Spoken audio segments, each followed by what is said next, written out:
Subscribe करें और bell दबाएं ताकि कोई खबर रह न जाए।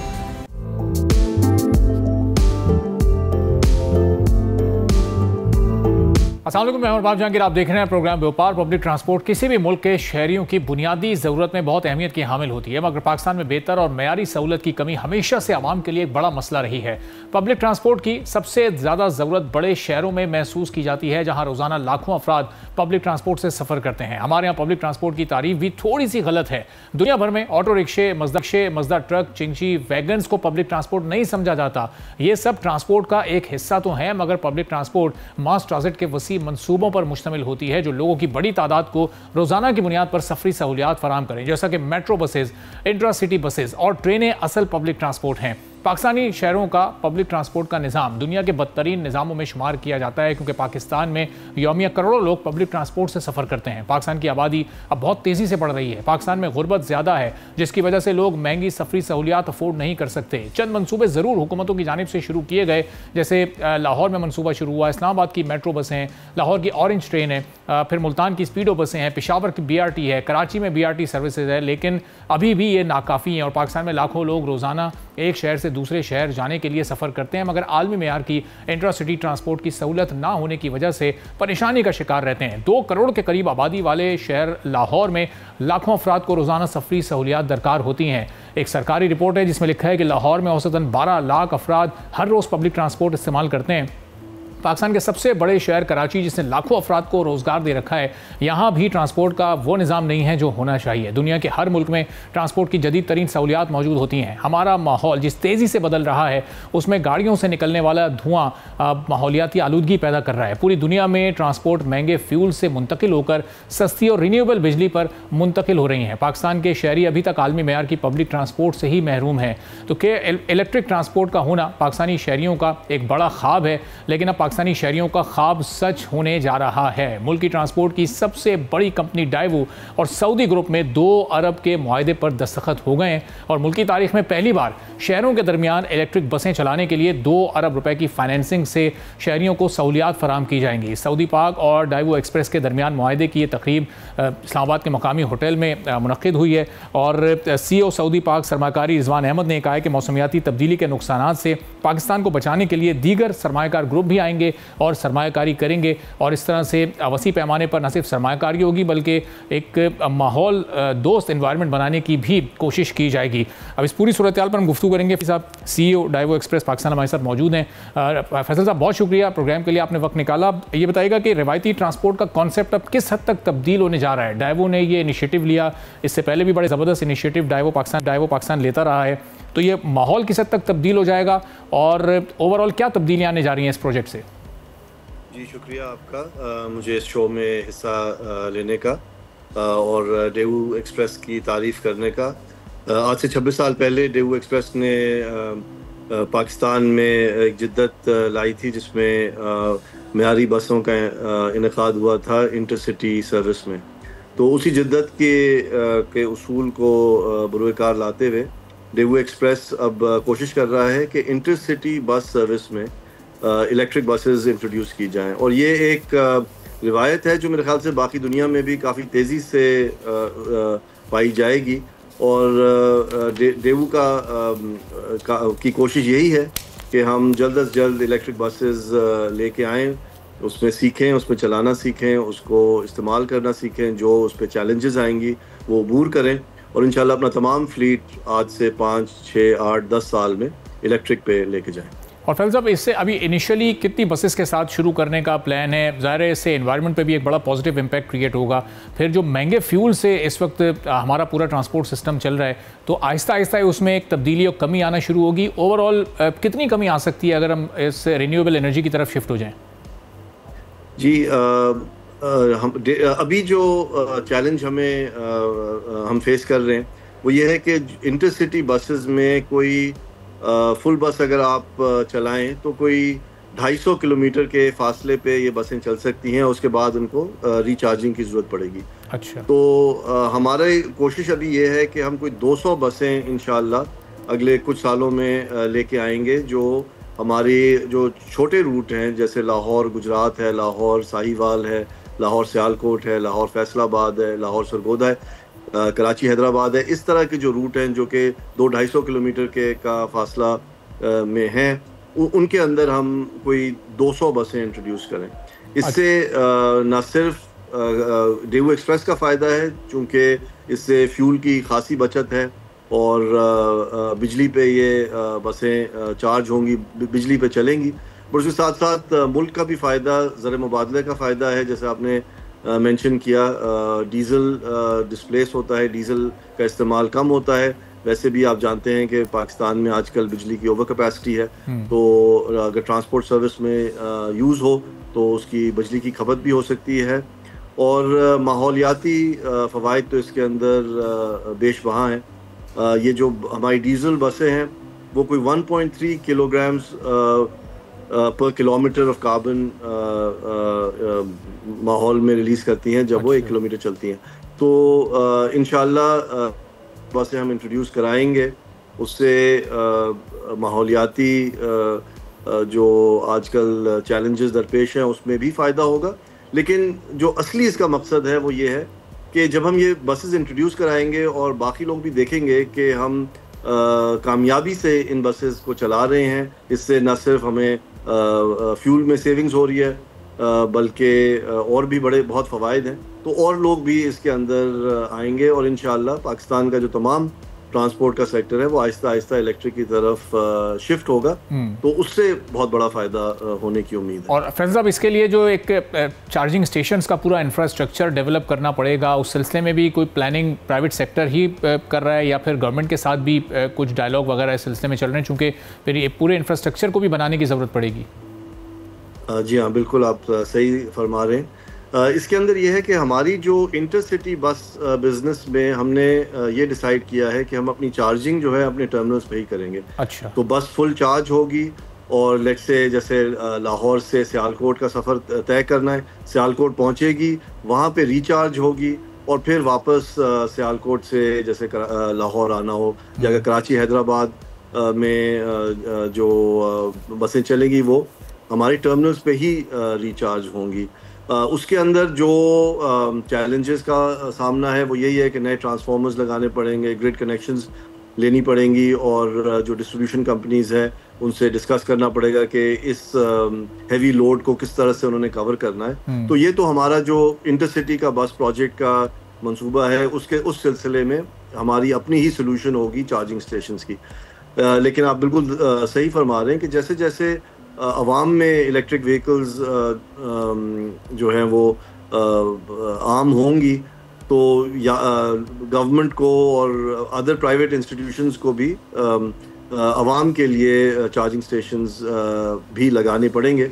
लेकिन हमारे जो प्रोजेक्ट है उसके अंदर हम खुद ही लगाएंगे अपने टर्मिनल्स पे ये चार्जिंग स्टेशंस और इंशाल्लाह उसके ज़रिए, क्योंकि वैसे साहब ये चार्जिंग की ज़रूरत शायद नॉर्मल रूटीन के हालात में तो इतनी ना महसूस हो, लेकिन आपको पता है हमारे मुल्क का क्या कल्चर है, किसी भी वक्त कहीं भी ट्रैफिक जाम, कोई खुदा न खास्ता कोई नाखुशगवार सूरत हाल और लोग फिर घंटों घंटों फंसे भी रहते हैं। तो फिर ये इलेक्ट्रिक व्हीकल्स वहाँ पर इशू क्रिएट कर सकती हैं, चार्जिंग के इशूज़ हो सकते हैं। अगर कहीं 1-2-3 घंटे का ट्रैफिक किसी भी वजह से, किसी एहतजाज की वजह से जैम हो जाता है तो वो पब्लिक सेक्टर के जो प्रोजेक्ट्स हैं वो फिर इससे मुतासिर हो सकते हैं। तो कोई ना कोई एक सोल्यूशन तो इसका निकालना पड़ेगा पहले से। नहीं, आप सही फरमा रहे। इसके अंदर जो हमारा जो सोल्यूशन वो ये है कि जैसे मैंने कहा कि ये बसें कोई 250-300 किलोमीटर चल सकती हैं, ये हम उन रूट्स पे चलाएंगे 200 किलोमीटर से कम पे। अच्छा। ताकि हम कुछ रिजर्व में चार्ज जो है वो मौजूद रहेगा इसी तरह की कोई अनफोर्सीन इवेंट्स को हैंडल करने के लिए। लेकिन वैसे आपकी बात सही है कि ये इस तरह के चैलेंजेस आएंगे ज़रूर। बट देखें, होता ये है कि किसी चीज़ की जब आप शुरुआत ही नहीं करेंगे तो उससे पहले अगर कोई 1000 मसाइल आप सोच लें और खड़े कर लें तो फिर उनका हल नहीं मिलता। हल उसी वक्त मिलता है जब आप एक चीज़ शुरू करते हैं, उसको देखते हैं, उसके यहाँ जो चैलेंजेस हैं वो एक्सपीरियंस करते हैं और उनको ओवरकम करते हैं। तो आई थिंक ये ज़रूरी है कि हम पहला कदम तो लें और अगर हम पहला कदम लेंगे तो इंशाल्लाह बाकी भी जो लोग हैं वो देखेंगे कि कामयाबी से ये हो सकता है। और हुकूमत भी फिर जो इंफ्रास्ट्रक्चर डेवलपमेंट में जो उन्होंने अपना हिस्सा लगाना है वो भी कॉन्फिडेंस के साथ, एतमाद के साथ इंफ्रास्ट्रक्चर डेवलपमेंट में चार्जिंग स्टेशन और इस तरह की साहब जो पब्लिक होती है या आवाम जो सफ़र कर रही होती है, जो मुसाफिर होते हैं, उनके लिए सबसे इंपॉर्टेंट चीज़ होती है कि उनकी जेब पर तो ये भारी नहीं होने वाली, यानी अगर टेक्नोलॉजी कोई नई आने जा रही है तो इससे उनके लिए किरायों में तो कोई ख़ास ऐसा इजाफा नहीं हो जाएगा जो इस वक्त अभी मौजूद है। नहीं, इंशाल्लाह इसके बरक्स हमारी उम्मीद ये है कि इनके किरायों में कमी आएगी इसके इलेक्ट्रिक बसेस की इंट्रोडक्शन से, क्योंकि जो लाइफ टाइम कॉस्ट होती है, ठीक है, एक ये बात ज़रूर है कि इलेक्ट्रिक बस की जो कीमत है वो अपफ्रंट थोड़ी ज़्यादा होती है, लेकिन उसकी लाइफ टाइम कॉस्ट जो है वो कम होती है, क्योंकि जो फ्यूल इस्तेमाल होता है और जो बिजली के जो नर्ख हैं अगर वो कंपेयर किए जाएँ डीजल से तो वो फिर उसमें सेविंग्स होती हैं। तो हमारी उम्मीद यही है कि इंशाल्लाह इससे कोई सेविंग्स आएंगी, इसके अंदर खर्चा नहीं आएगा। अच्छा, और अगर फैज़ल साहब इसको हम अब मैक्रो लेवल पर पाकिस्तान के पूरे ट्रांसपोर्ट के सिस्टम पर इम्प्लीमेंट करने की का प्लान करें और 25 to 30% या 40% पाकिस्तान की ट्रांसपोर्ट को हम इलेक्ट्रिक व्हीकल्स की तरफ लेकर जाएं, इसके लिए कितनी लंबी प्लानिंग, कितनी इन्वेस्टमेंट और कितना वक्त दरकार होगा? देखिए, इसके अंदर प्राइवेट सेक्टर और पब्लिक सेक्टर के दरमियान एक कह लें दोनों को ही एक लेवल पे इन्वेस्ट करना पड़ेगा। अच्छा। प्राइवेट सेक्टर को जो चार्जिंग स्टेशंस हैं और उसके जो इंफ्रास्ट्रक्चर है उसके ऊपर तो मेरे ख्याल से वो इन्वेस्ट कर सकते हैं और काम कर सकते हैं। जो हमारी पब्लिक सेक्टर एंटिटीज़ हैं, जैसे जो मुख्तलिफ डिस्ट्रीब्यूशन कंपनीज़ हैं, लेस्को है, फेस्को है, एस्को है, उनको अपने ग्रिड अपग्रेडेशन पे काम करना पड़ेगा, क्योंकि जब आप पाकिस्तान के 25 या 30% हिस्से को इलेक्ट्रिक व्हीकल से कवर करेंगे तो ऑब्वियसली बिजली की खपत तो ज़्यादा होगी, लेकिन जो उससे जो ग्रिड इंफ्रास्ट्रक्चर पे इम्पैक्ट आएगा वो उस पर भी इन्वेस्ट करना पड़ेगा। तो ये एक दोनों पब्लिक और प्राइवेट सेक्टर दोनों के लिए इन्वेस्टमेंट की अपॉर्चुनिटी है। लेकिन जो हम देख रहे हैं इन टर्म्स ऑफ रिटर्न्स, मतलब एक तो ये है कि ऑब्वियसली एक जो माहौलियाती जो चैलेंजेस हैं उसमें पाकिस्तान की मदद आएगी और ये डीजल का इस्तेमाल, पेट्रोल का इस्तेमाल कम होगा। लेकिन आप इंशाल्लाह आप ये देखेंगे कि इससे सेविंग्स भी होंगी, मतलब इलेक्ट्रिक मोबिलिटी जो है वो एक सस्ती मोबिलिटी का हिस्सा बनेगी। सही। तो ये दोनों सेक्टर्स को इन्वेस्ट करना पड़ेगा। ठीक है, बट इसमें वक्त लगेगा। और आखिर में फैज़ल साहब कि इसके लिए नई बसेस की ज़रूरत ज़्यादा पड़ेगी या ऑलरेडी जो फ्लीट में शामिल बसेस हैं उन्हीं को इस पर शिफ्ट किया जा सकता है और वो भी यूटिलाइज हो सकती हैं इसमें बेहतर तरीके से? देखें, कहने को तो जो हमने एक्सपर्ट से बात की है, जो एग्जिस्टिंग बसेस हैं उनको इलेक्ट्रिक में मतलब ट्रांसफ़र किया तो जा सकता है बहरहाल, लेकिन हम इस इनिशिएटिव के इतने हक में नहीं है। अच्छा। हमारा तो ये ख्याल है कि नई इलेक्ट्रिक व्हीकल्स ही मंगवाएं और असर नौ जो जैसे जैसे लोगों का फ्लीट रिटायर होता है वो डीजल बसें डिस्कार्ड करें और इलेक्ट्रिक व्हीकल्स लेके आएँ। मेरा नहीं ख्याल कि एग्जिस्टिंग इलेक्ट्रिक बसेस को कन्वर्ट करना उसमें चैलेंजेस हैं, इंजीनियरिंग चैलेंजेस हैं, सेफ्टी चैलेंजेस हैं, तो वो हमें तो मुश्किल लगता है। हमारा तो इनिशिएटिव यही है कि हम इंशाल्लाह नई इलेक्ट्रिक बसेस इंट्रोड्यूस। ठीक है, बहुत बहुत शुक्रिया। फैसल सिद्दीकी साहब, CEO डाइवो एक्सप्रेस पाकिस्तान, हमारे साथ मौजूद थे। ज़बरदस्त इनिशिएटिव ये डाइवो एक्सप्रेस ने लिया है और इनिशियल 200 के करीब ये बसेस आएंगी जो कि न सिर्फ माहौलियाती तब्दीली में एक बड़ा पॉजिटिव किरदार अदा करेंगी बल्कि जो पाकिस्तान का एक इम्पोर्ट बिल है उसमें भी खातिर ख्वाह कमी वाक़ई होगी। एक ब्रेक लेंगे और ब्रेक के बाद अब हुकूमत ने कि इलेक्ट्रिक के टैरिफ में कमी की सिफारिश की है उस पर डिटेल से बात करेंगे छोटे से ब्रेक के बाद।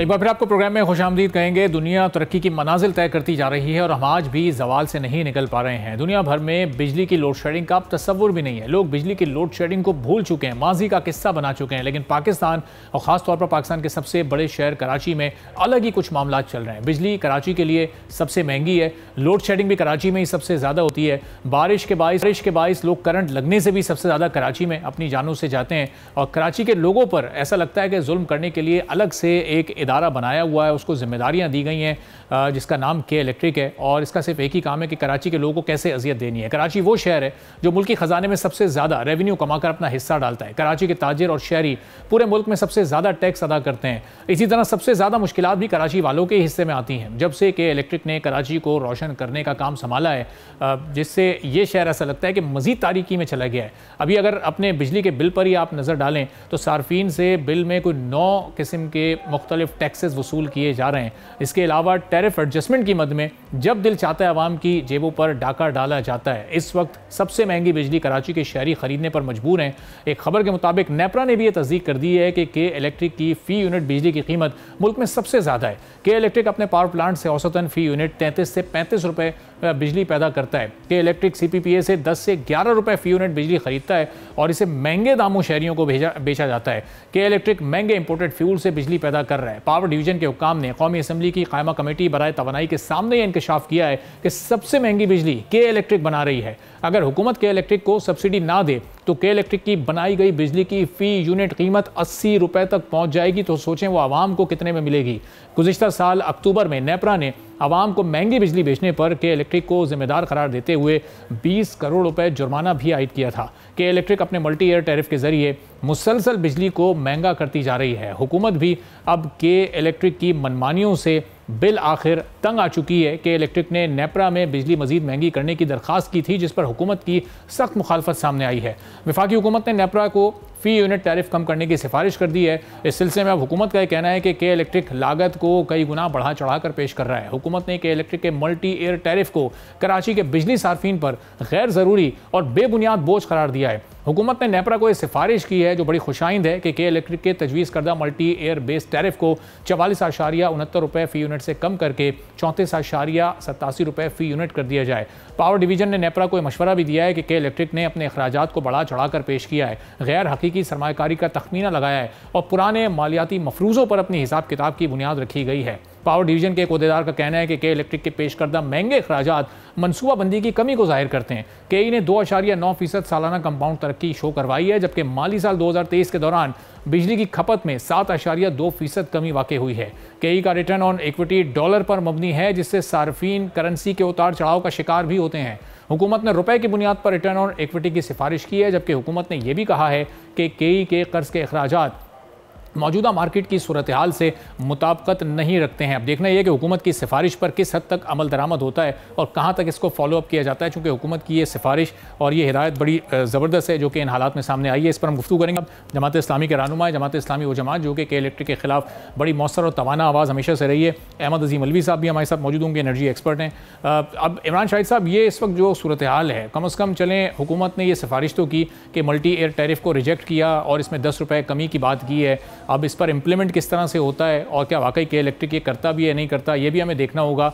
अब किस तरह से आपकी जमात की अब इस पर आवाज़ बरकरार रहेगी, चूँकि माजी में हमने देखा आपको के इलेक्ट्रिक के जुल्म सितम के खिलाफ आवाज़ उठाते हुए?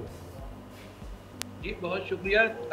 अच्छा, सबसे पहले मैं वजाहत करता चलूँ, ये रिकमेंडेशन नहीं है हुकूमत पाकिस्तान की, बल्कि जो नेपरा ने यकतरफा के इलेक्ट्रिक को फेवर करने के लिए जो फैसला किया है, और इस हवाले से जो हुकूमत पाकिस्तान है उसके पावर डिवीजन के थ्रू उस टैरिफ को रिव्यू पटिशन दायर किए, जो कि नेपरा अभी तक डिस्क्लोज नहीं कर रहा। अच्छा। और इस रिव्यू पटिशन अगर ये दायर हो जाती है, और ये एक बहुत खुश आइन बात है हुकूमत पाकिस्तान की तरफ से, और ये एक अच्छी मिसाल पेश की है। जबकि अगर हम माजी में जाएं, 2018 में टैरिफ पटिशन जो है वो मल्टी ईयर टैरिफ के इलेक्ट्रिक को दिया जा रहा था, तो के इलेक्ट्रिक ने उस पर नाराजगी का इजहार किया था कि हमें इसमें मजीद इजाफा चाहिए। तो उस वक्त के जो 2018 में वज़ीर आज़म थे खाकान अब्बासी साहब, उन्होंने हुकूमत की जानिब से जो है वो के इलेक्ट्रिक की तरफ से एक रिव्यू पटिशन फाइल की, जिसमें उन्होंने ये रिकमेंडेशन दी कि के इलेक्ट्रिक के टैरिफ को जो ये मांग रहा है उसको दिया जाए। तो ये पहला मौका था कि हुकूमत पाकिस्तान की जानिब से बजाय इसके कि अवाम की तरफ अवाम की जो है वो साइड आया जाए और उनको रिलीफ दिला के टैरिफ को कम करवाया जाए, उस हुकूमत ने टैरिफ में इजाफे की बात की थी और के इलेक्ट्रिक की सपोर्ट की बात की थी। जबकि मौजूदा हुकूमत ने ये जो टैरिफ जो के इलेक्ट्रिक का मंजूर किया नेपरा का, मैं उस पर भी आता हूँ कि इसके अंदर भी कितने बड़े जो है मजालिम ढाए गए हैं। अच्छा। ना सिर्फ कराची के कंज्यूमर्स पर बल्कि ये कौमी खजाने के ऊपर भी। तो ये खुशाइन बात है और ये रिव्यू पटिशन दायर किया और नेपरा इसको डिस्क्लोज नहीं कर रहा। और अगर ये रिव्यू पटिशन जो है वो इस पर हेयरिंग हो जाती है तो इंशाल्लाह इसके बहुत अच्छे नताइज मुरतब होंगे। साथ में आपको मैं ये भी बताता चलूँ, एक तरफ तो मुल्क के अंदर इस बात का जिसके सबब पूरी मईशत बैठ गई है, कैपेसिटी चार्जेस और IPPs के साथ होने वाले डॉलर बेस्ड मुआहदे और वो किया है और टेक और पे की पॉलिसी। हैरत अंगेज बात यह है कि नेपरा ने जो मौजूदा टैरिफ जिसका तस्करा अभी आपने भी किया, ऐसा टैरिफ मंजूर किया है, ना सिर्फ वो डॉलर बेस्ड टैरिफ है, यानी अगर डॉलर फ्लक्चुएट करता है तो उसका खमियाजा कराची के कंज्यूमर भुगतेंगे, कराची के ताजिर भुगतेंगे और कराची के सनतकार भुगतेंगे। ऑलरेडी के इलेक्ट्रिक पाकिस्तान की महंगी तरीन बिजली बना रहा है। और दूसरी इसमें अहम तरीन बात यह है कि मुल्क के अंदर IPPs के मुआहदे को टेक और पे से की शर्त को ख़त्म करके टेक एंड पे पे लाया जा रहा है, जबकि के इलेक्ट्रिक को टेक एंड पे का मुआहदा जो है वो करके उसको नवाजा गया है। अच्छा। टेक एंड पे के नाज़रीन के समझने के लिए बता दूं कि यानी के इलेक्ट्रिक बिजली बनाए या ना बनाए, उसकी जो कैपेसिटी है जितनी उसको प्रोड्यूस करने की, उसकी कॉस्ट कराची के शहरियों से वसूल की जाएगी।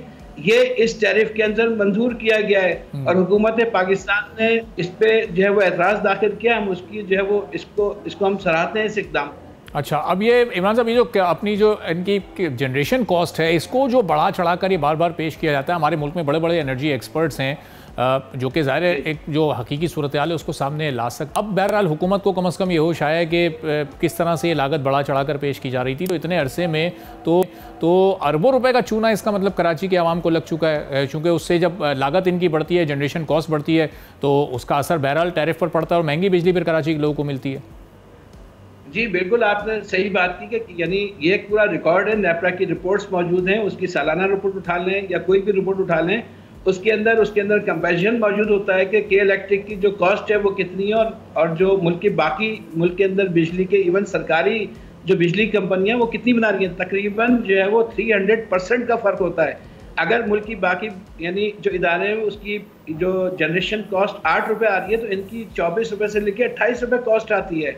और ये जो है वो चूँकि इनको कोई टेंशन इसलिए नहीं होती कि ये जो है फ्यूल एडजस्टमेंट के नाम पे ये इसको शिफ्ट कर देते हैं कराची के कंज्यूमर्स के ऊपर और सारा बर्डन जो है वो मुंतकिल कर देते हैं अपनी नालायकी और जो नाअहली है इनकी, जो इनके पावर प्लांट्स 40 साल पुराने पावर प्लांट्स हैं। हैरत अंगेज बात यह है कि मुल्क के अंदर IPPs के जो पुराने प्लांट्स हैं वो बंद कर दिए गए हैं और मुआहदा हो गया है। हब्को की मिसाल और दीगर उसकी मिसाल आपके सामने है। लेकिन के इलेक्ट्रिक को इस जनरेशन के अंदर जो बिन कासिम पावर स्टेशन जो 1 है, उसके यूनिट 1 और 2 जो है वो 40 साल पुराने जो है वो पावर प्लांट्स हैं। उसको नेपरा ने इस बात को एक्सेप्ट कर लिया कि भाई ठीक है, के इलेक्ट्रिक उस पर भी महंगी तरीन बिजली बना के कराची के शहरियों को फ़रोख्त कर सकता है। तो हम ये बात मुस्तकिल नेपरा की हियरिंग के अंदर जमात इस्लामी की जानिब से कराची के शहरियों की नुमाइंदगी करते हुए हर हियरिंग में मैं पेश होता हूँ। मैंने नेपरा के चेयरमैन को उनके वाज़े तौर पे कहा था कि ये नेपरा की हियरिंग एक फिक्स मैच के अलावा कुछ भी नहीं है। अच्छा। जिसमें जो है वो नेपरा जो है वो एक रबर स्टैंप जो के इलेक्ट्रिक बनमाना टैरिफ मांगता है, नेपरा उसको रबर स्टैंप करके जो है वो मंजूर कर लेता है। तो ये इंतहाई ख़तरनाक सूरत हाल है। इस वक्त तो मुल्क के और बिलखुसूस कराची के जो सनतकार हैं और ताजिर हैं वो भी सरापा एहतजाज हैं। उन्होंने भी इस जो डॉलर बेस्ड टैरिफ और टेक और पे जो के इलेक्ट्रिक को टैरिफ से नवाजा गया उसकी भरपूर मुखालफत की थी। अच्छा इमरान साहब, अब एक सूरत हाल ये भी पैदा हो रही है कि इस महंगी बिजली से बचने के लिए बहुत सारे लोग जो कि डोमेस्टिक यूज़र भी हैं और बहुत सारे कमर्शियल यूज़र्स भी, अब जब सोलर पर शिफ्ट हो रहे हैं तो उससे खपत में कमी वाक़ई हो जाएगी और कैपेसिटी चार्जेस तो वहीं खड़े रहेंगे। तो जो के इलेक्ट्रिक के यूज़र्स हैं जो 24 आवर्स उनकी बिजली इस्तेमाल कर रहे हैं, तो उन पर तो फिर आने वाले दिनों में लोड इसका मतलब और भी ज़्यादा बढ़ जाएगा। जी बिल्कुल, आपने दुरुस्त बात की है कि जाहिर है कि जो कराची का कंज्यूमर है या जिसके पास जो है वो इतने माली वसाइल हैं कि वो इनकी बिजली से बच सकता है और सोलर सिस्टम का अरेंजमेंट कर सकता है, तो वो उसकी तरफ जा रहे हैं। और अल्टीमेटली जब ये कंज्यूमर्स जो है वो ग्रिड से हट जाएंगे तो उसकी कैपेसिटी चार्जेस मजीद बढ़ जाएंगे और ये बर्डन होगा। अच्छा, इसको एक बड़े कैनवस में देखने की ज़रूरत है। एक ऐसा सोल्यूशन इसके अंदर मौजूद है जिससे ना सिर्फ कराची के शहरियों बल्कि पूरे मुल्क का उसके अंदर फ़ायदा होगा। वो ये है कि जो इस वक्त मुल्क के अंदर इजाफी बिजली मौजूद है जो बगैर इस्तेमाल हुए जिसके कैपेसिटी चार्जेस पूरे मुल्क के अवाम पे कर रहे हैं, और जो के इलेक्ट्रिक जितनी भी बिजली बनाता है वो महंगी तरीन बिजली बनाता है। और अच्छा, हैरत अंगेज़ बात यह है 2005 में जिस वक्त इस सरकारी KESC को प्राइवेटाइज किया गया था, उस वक्त ये दावा किया गया था कि निजकारी के बाद जो है ना सिर्फ जो है वो बिजली की जनरेशन के अंदर ये इदारा खुद कफील होगा बल्कि इसको बेहतरीन तरीके से चलाया जाएगा, एफिशिएंट तरीके से, और इसमें सरमायाकारी भी होगी जिसके नतीजे में ना सिर्फ बिजली की पैदावार में खुद कफील होगा बल्कि सस्ती बिजली कराची को शहरियों को मिलेगी और कराची से अंधेरों का खात्मा होगा। बिल्कुल। अब जो है अगर हम इसको कंपैरिजन करते हैं कि जिस वक्त 2005 की बात करें उस वक्त जो अपने ज़राए से जो बिजली प्रोड्यूस की थी वो 9534 यूनिट थी, और अगर हम 2023 के यूनिट उठा लें तो ये 7000 कुछ मिलियन यूनिट्स बनते हैं जो के इलेक्ट्रिक ने प्रोड्यूस किए हैं। यानी निष्कारी को 19 साल का तवील अरसा गुजर गया और के इलेक्ट्रिक की जो अपनी सेल्फ जनरेशन है, जो अपने जराए से बिजली पैदा करता है, उसमें 20% कमी वाक़ हो गई है। अच्छा। इसी तरह अगर हम कंपैरिजन करें कि इस वक्त जो है वो उस वक्त कहा गया था कि जो KEC का इदारा है वो कौमी खजाने पर एक बोझ बन गया है, इसको हर साल एक सब्सिडी दी जाती है, और जब ये प्राइवेटाइज हो जाएगा तो ये सस्ती बिजली बनाएगा और जिसके नतीजे में हुकूमत पाकिस्तान को कौमी खजाने से सब्सिडी नहीं दी जाएगी। अब मैं आपको बताता हूँ 2005 में जिस वक्त ये आखिरी तौर पे सरकारी इदारा था निजकारी से पहले, उस वक्त 1.5 अरब सालाना सब्सिडी आखिरी बार कौमी खजाने से दी गई थी। अच्छा। और पिछले साल की इस साल जो के इलेक्ट्रिक को सब्सिडी 19 साल बाद दी गई है 174 अरब रुपए की सब्सिडी कौमी खजाने से दी गई है।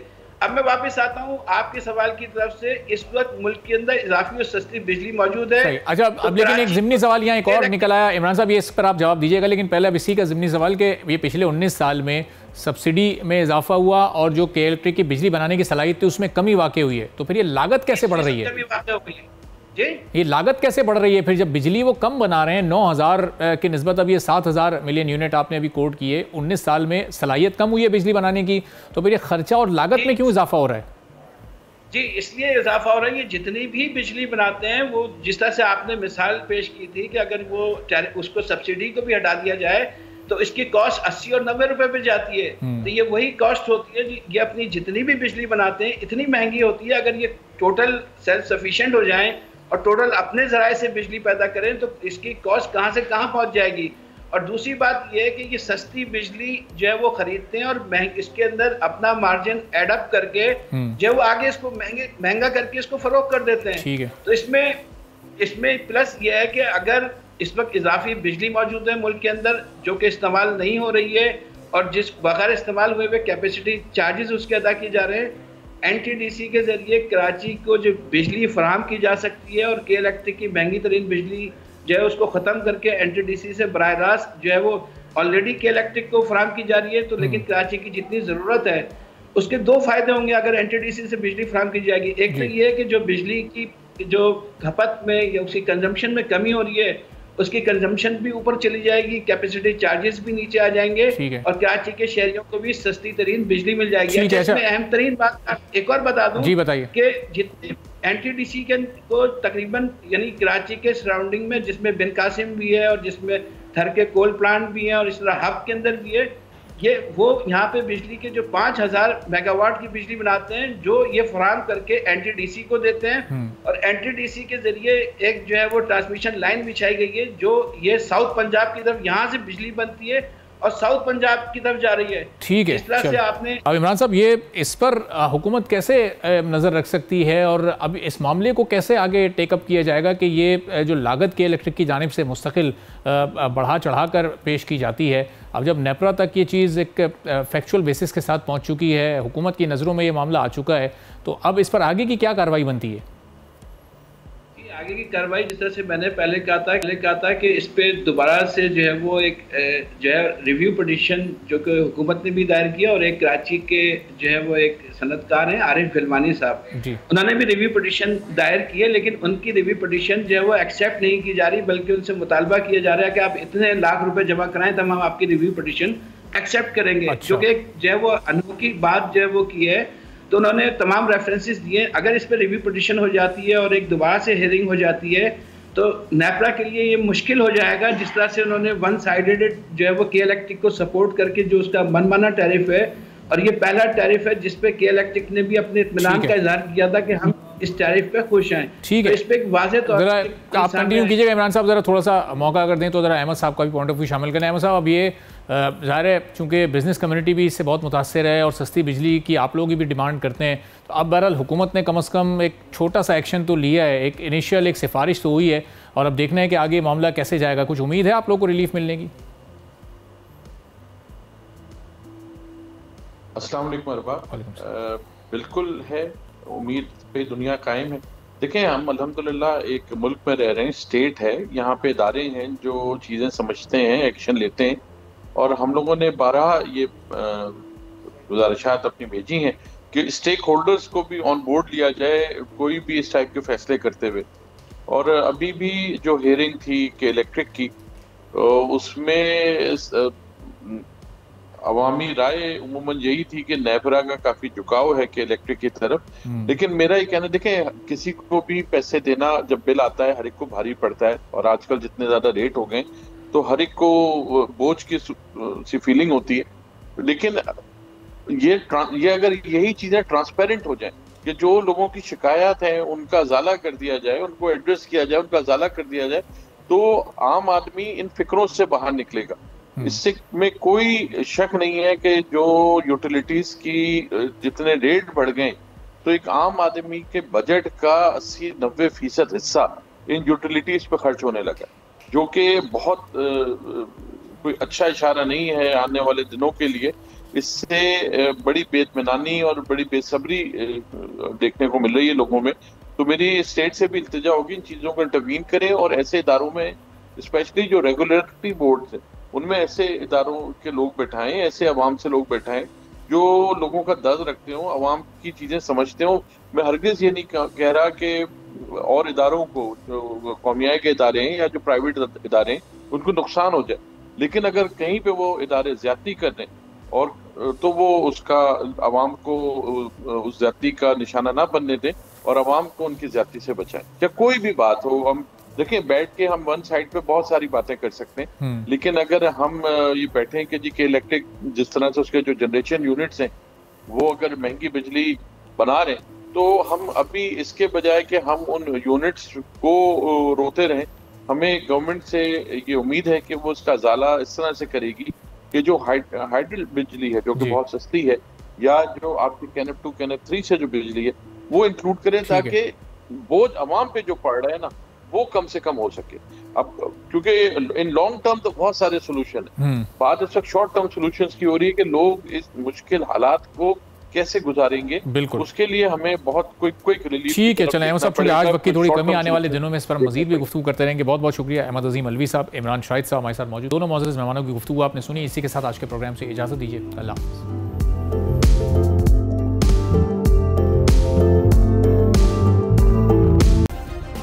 सब्सक्राइब करें और बेल दबाएं ताकि कोई खबर रह न जाए।